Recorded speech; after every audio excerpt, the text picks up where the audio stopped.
জামাত ইসলামী উদ্গ্রীব হয়ে আছে, অধীর আগ্রহে অপেক্ষা করছে এবং বাংলাদেশ এক যুগান্তকারী মাহেন্দ্রক্ষণে কবে সেই কাল সেই বহুল প্রত্যাশিত দৃশ্য আমাদের সামনে উপস্থিত হবে। জামাত বিএনপিকে চাপ দিয়ে ঘটনা আদায় করতে চাচ্ছে। দর্শক, কথা বলছি তিস্তা চুক্তি নিয়ে, তিস্তা মহাপ্রজেক্ট নিয়ে। তো দর্শক, জামাত খুব সিরিয়াসলি, জামাতের স্বপ্ন কি, জামাত ক্ষমতা আসলে কি স্বপ্ন দেখে, এই কথা আমি আগের একটা আলোচনায় করেছি। যেমন জামাতের একটা স্বপ্ন হচ্ছে যে তুরস্কের সহযোগিতায় বাংলাদেশে সামরিক ড্রোন কারখানা নির্মিত হবে। তো সেটা বগুড়ায় তারেক রহমান করছেন তুরস্কের সহযোগিতায়। তা আরো জামাতের স্বপ্ন কি, আরেকটা স্বপ্ন হচ্ছে যে তিস্তা মহাপরিকল্পনা হবে, একটা 203 কিলোমিটার, একটা 150 কিলোমিটার, এবং সেটা সেভেন সিস্টার্স ঘিরে। বিরাট নদীর মতো, একটা নদীতে যে পরিমাণ পানি থাকে ওইরকম রিজার্ভিয়ার, কৃত্রিম রিজার্ভিয়ার থাকবে। যখন বাংলাদেশের প্রয়োজন হবে তখন পানি ছাড়বে, যখন পানি ধরে রাখা দরকার হবে তখন ওই রিজার্ভিয়ারে পানি ধরে রাখবে। এবং নদীর গতিপথ জনগণের জন্য, মানুষের কৃষির জন্য যেরকম দরকার সেরকম নিয়ন্ত্রিত হবে। বাঁধ নির্মাণ করে সেই ব্যবস্থা করবে। এই মহাপরিকল্পনা বাংলাদেশে, তিস্তা মহাপরিকল্পনা শুধু বাংলাদেশের ভাগ্যের পরিবর্তন, কৃষির পরিবর্তন হবে যে তাই না, একই সাথে ওটা হবে একটা টুরিস্ট স্পট। মানুষ দেখতে যাবে যে বাংলাদেশের জন্য একটা আশ্চর্যজনক বিষয়। যেমন চীনের গ্রেট ওয়াল যেরকম পৃথিবীর জন্য একটা আশ্চর্যজনক বিষয়, আমরা দেখতে যাই।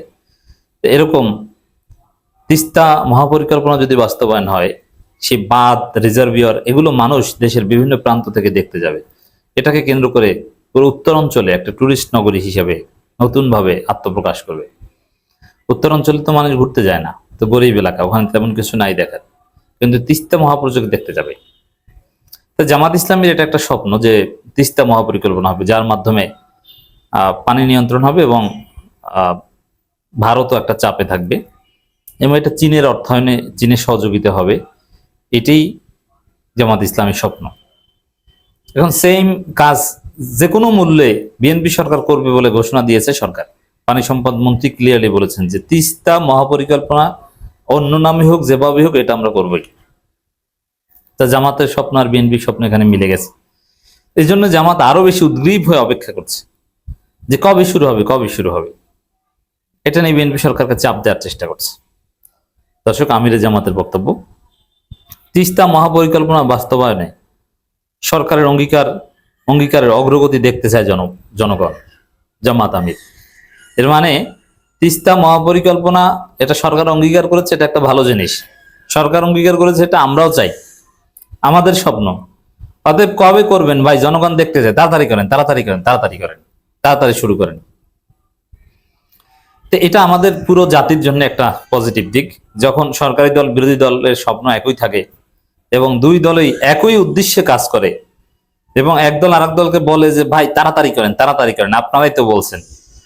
এইভাবে যদি বাংলাদেশটা সত্যিকার অর্থে, এরকম কমন সেক্টর যত হবে তত বাংলাদেশ দ্রুত উন্নত হবে। এরকম কমন সেক্টর থাকা দরকার, কমন অবজেক্টিভ থাকা দরকার। আর যেখানে কন্ট্রাডিকশন থাকবে, না এটা তারা চায়, আমরা চাই না, আমরা চাই, তারা চায় না, সেখানেই বিভেদ, সেখানেই ঝামেলা। এজন্য সর্বসম্মত প্রজেক্ট, যেটা শুধু অবকাঠামোগত কিংবা দেশের অর্থনীতির জন্য নয়, পুরো ভূ রাজনীতির জন্য জরুরি। অ্যাটলিস্ট এই ভূ রাজনৈতিক যে বিষয়গুলো, এগুলোর ক্ষেত্রে যদি কমন অবজেক্টিভ থাকে, তাহলে বাংলাদেশ খুব সহজে সামনের দিকে এগিয়ে যেতে পারবে। এবং এটা দরকার। পৃথিবীতে যারাই মোটামুটি উন্নত হয়েছে, যারাই সামনের দিকে এগিয়েছে, প্রত্যেকেই ফরেন পলিসি থেকে শুরু করে জাতীয় কিছু বিষয় একদম কমন অবজেক্টিভস রাখত, এবং এই বিষয়ে তার কনসেনসাস ছিল।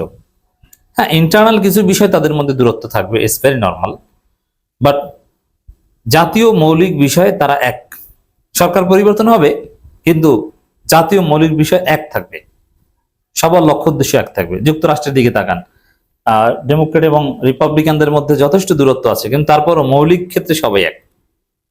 বারাক ওবামা বলেন আর ডোনাল্ড ট্রাম্প বলেন, তাদের মৌলিকত্ব এক। দর্শক, বাংলাদেশ সেদিকে যাচ্ছে বলে মনে হচ্ছে। বাংলাদেশের জন্য রহমত, আল্লাহর খাস রহমত যে বিএনপি সরকার এসেছে আর জামাত বিরোধী দলে হয়েছে, অথবা জামাত সরকার যাবে বিএনপি বিরোধী দলে যাবে। বিএনপি জামাতের মধ্যে এমনিতেই নানান বিষয়ে একদম সিমিলারিটি রয়েছে। এই সিমিলারিটি জায়গা বাংলাদেশের রাজনৈতিক সংস্কৃতি, রাজনৈতিক ভেদাভেদ অনেকাংশে দূর করে দিতে পারবে বলে আমরা মনে করি। তো দর্শক, আমিরে জামাতের বক্তব্য আমরা বিশ্লেষণ করব। তিস্তা মহাপরিকল্পনা বাস্তবায়নের যে অঙ্গীকার করেছে সরকার, তা দৃশ্যমান অগ্রগতি জনগণ দেখতে চায় বলে মন্তব্য করছেন বাংলাদেশ জামাত ইসলামীর আমির শফিকুর রহমান। এটা সরকারের সাথে কোনো দূরত্ব নেই, এটা সরকারের কমপ্লিমেন্টারি, সরকারের পরিপূরক কাজ। মানে সরকারই তো বলেছে যে আমরা করব, জাস্ট একটু স্মরণ করে দিচ্ছি, একটু চাপ দিচ্ছে। কিন্তু জুলাই সনদটা হচ্ছে এখন পর্যন্ত কন্ট্রাডিক্টরি। জামাত যেভাবে বাস্তবায়ন করতে বলছে, বিএনপি সেভাবে বাস্তবায়ন করতে রাজি না। তবে এই জায়গায় সামনে যে পরিস্থিতি, বিশেষ করে ডিসেম্বরে শেখ হাসিনা আসার কথা যেভাবে বলছে, তাতে এই জুলাই সনদ নিয়ে একটা বিরোধ আগে ভাগেই বিএনপি সরকার মেটাতে বাধ্য হতে পারে। নইলে শেখ হাসিনাকে ঐক্যবদ্ধভাবে কিভাবে ঠেকাবে? যদি শেখ হাসিনা আসবেন কি আসবেন না বা আসা, এগুলো ভিন্ন আলোচনা, এগুলো অনেকটা স্ট্যান্ডবাজি, আর একদম উড়িয়ে দেওয়া যায় না, এটা নিয়ে আলাদা আলোচনা করব। সংসদের বিরোধী দলের নেতা শফিকুর রহমান বলেন, দেশের 4টা বিভাগে মূলত এই সমস্যা দেখা গেছে বন্যার কথা, চট্টগ্রাম, সিলেট, রংপুর এবং ময়মনসিংহ বিভাগ। আর বাকি বিভাগগুলো অতটা ভালনারেবল না, কিন্তু 4টা বিভাগের অবস্থা ক্রমান্বয়ে খারাপের দিকে যাচ্ছে। তবে রংপুর বিভাগ বেশি হুমকিতে পড়বে বলে তিস্তার ওই দিক থেকে বাঁধ সব খুলে দেওয়া হয়। এই যে এখন বন্যা নিয়ে ব্যাপক কথা হচ্ছে, যদিও ছিল না। ডাক্তার শফিকুর রহমান চট্টগ্রাম সফরের পর পুরো জাতির দৃষ্টি বন্যার দিকে গিয়েছে এবং বন্যার্তদের পাশে দাঁড়াতে সবাই উদ্যোগ নিয়েছে। এজন্যে এই বন্যা নিয়ে কথা বলতে গেলে তিস্তা পরিকল্পনা নিয়ে কথা বলতে হবে, কারণ বন্যার সাথে তিস্তা জড়িত।